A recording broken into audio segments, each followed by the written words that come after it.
Oke, baik, kembali lagi dengan saya Gun Juansyah yang kali ini akan melanjutkan learning journal selanjutnya yang dibahas oleh kelompok 2 yang dengan judul komunikasi kelompok dan organisasi.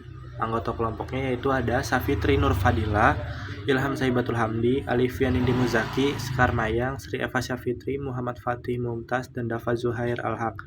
Pengertian komunikasi organisasi kelompok dan organisasi. Komunikasi di dalam konteks kelompok mencakup pertukaran informasi di antara anggota kelompok untuk mencapai tujuan bersama.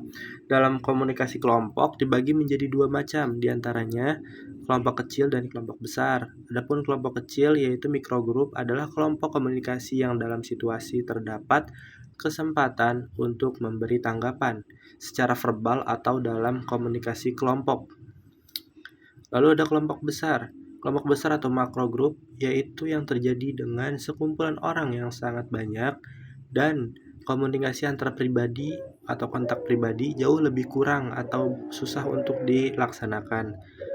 Sementara komunikasi dalam konteks organisasi dapat didefinisikan sebagai suatu proses penyampaian pesan atau informasi antara anggota organisasi untuk mencapai tujuan bersama. Tujuan komunikasi kelompok dan organisasi. Tujuan komunikasi kelompok yaitu penelitian komunikasi kelompok bertujuan untuk memahami bagaimana anggota kelompok berinteraksi, membentuk keputusan bersama, memecah masalah, dan menciptakan hubungan yang mendukung kerjasama.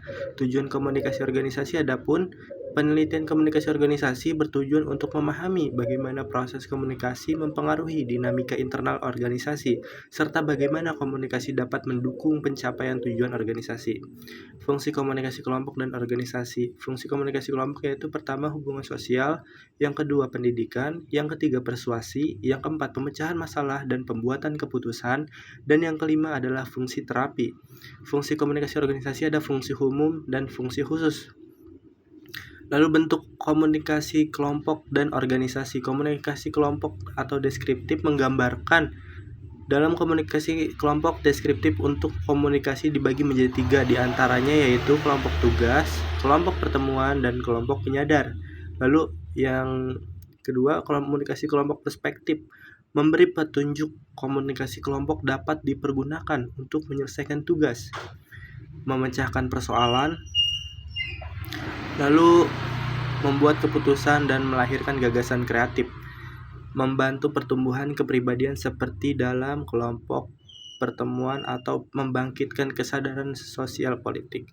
Lalu ada bentuk komunikasi linear dalam organisasi, lalu bentuk komunikasi sirkular dalam organisasi. Mungkin sekian dari saya, kurang lebihnya mohon maaf. Wallahul muwaffiq ila aqwamit thoriq. Wassalamualaikum warahmatullahi wabarakatuh.